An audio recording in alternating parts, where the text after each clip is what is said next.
Hey, I've got a question for you. Do you like yourself? For about the past 5 years, I didn't like who I was, but that's not the case anymore. I'm going to take you to hang out with me this weekend, and we're going to talk about not only what it took to become comfortable with myself, but to discover exactly who I am and to love that person unconditionally.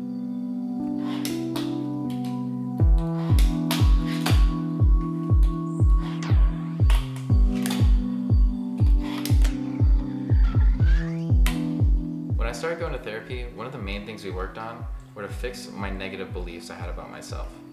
A few of these were, I'm not good at skating, I'm not smart, and my art isn't good enough.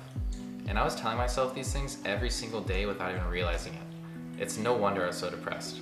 But I was able to correct these beliefs, making life much more enjoyable. That being said, let's go skate.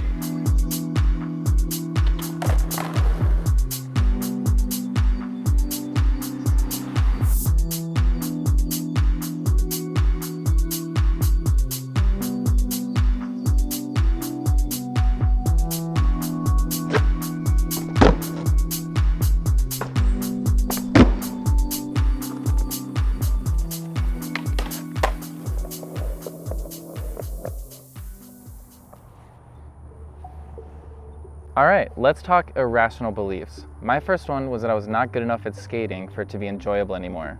Now, how do we fix that?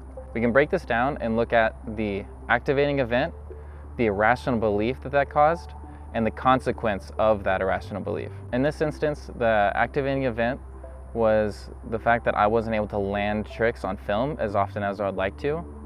And this caused me to irrationally believe that I couldn't have fun with skating anymore.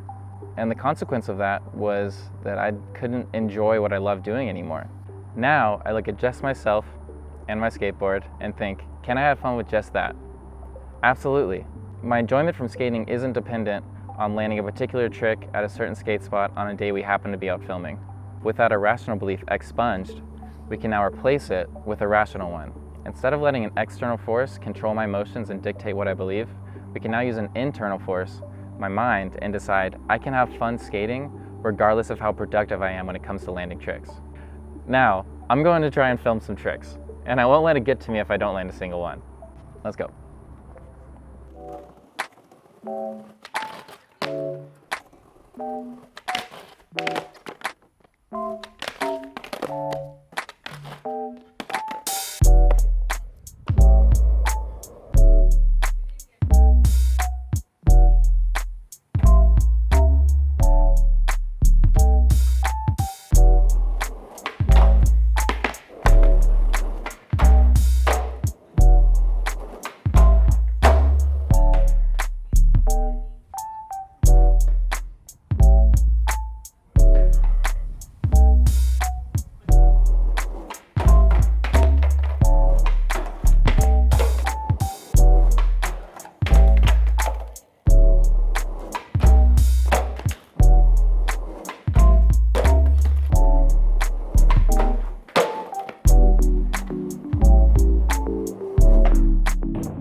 Yo, that was fun. The cement ledge wasn't really working and I wasn't really feeling it. So I moved my camera over to the picnic table and got a few 50-50s and then figured out I could probably nose grind it, and then we got it. And this is a good example of a trick that takes a lot of power to get up to the high part of the table and control to aim that nose grind.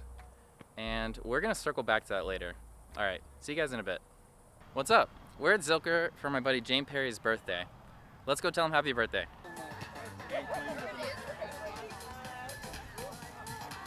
What's up, baby? Today's my 30th birthday.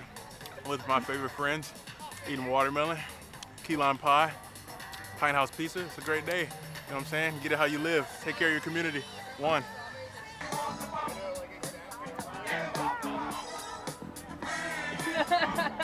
Yeah, I gotta have a funk. Happy birthday, James. One love, baby. Happy birthday.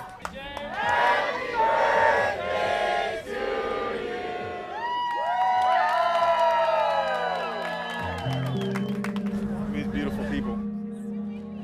Beautiful people. Here for the love.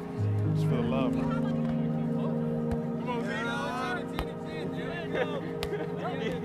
Yeah!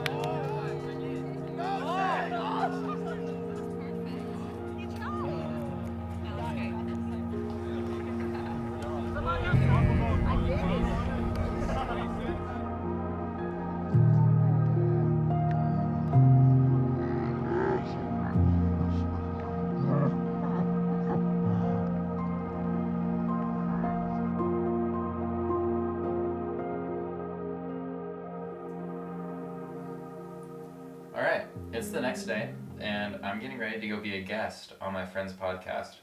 Now, a year ago, I wouldn't have felt worth being interviewed.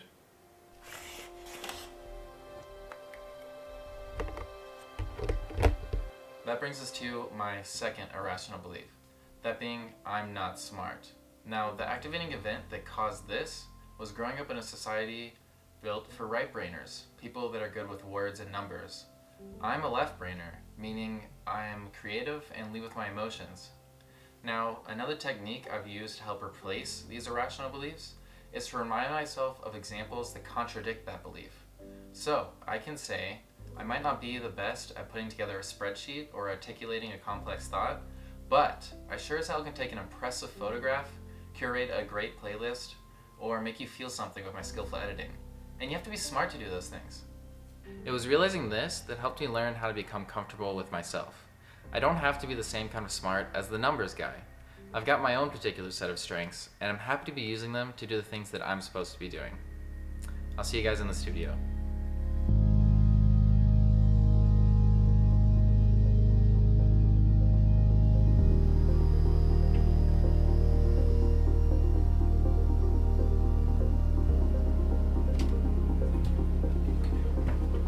Talk about it on the pod.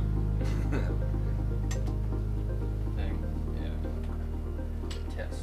It's always good to follow through with your project too, because once it's done, then you have a better understanding of how you can make it better next time. Yeah, and each one's usually better.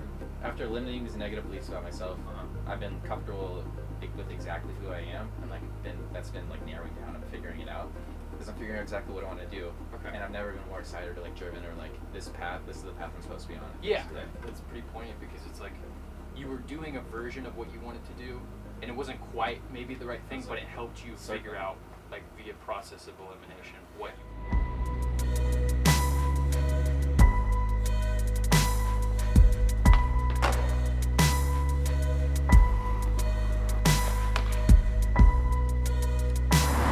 Irrational belief number 3, my art isn't good enough. This is something I feel like a lot of us struggle with, and social media really screws with us here. Seeing posts with thousands of likes and thinking, why aren't my posts doing that well? I must not be that good, has been something that's kept me from even wanting to pull my camera out. I was able to fix this though with the methods I used to correct my previous 2 beliefs.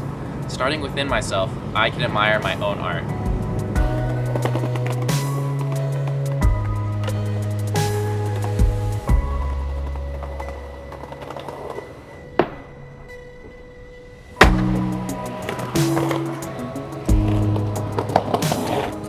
Skating is a practice of power and control of your body. Similarly, correcting my irrational beliefs has been a practice of control and power of my mind. This newfound control has balanced me and given me the freedom to do exactly what I want without questioning myself. And for the first time in my life, I feel like I'm doing exactly what I'm supposed to be doing. I bet you weren't expecting that from a skateboarder. I got videos here every Tuesday. I'll see you next week.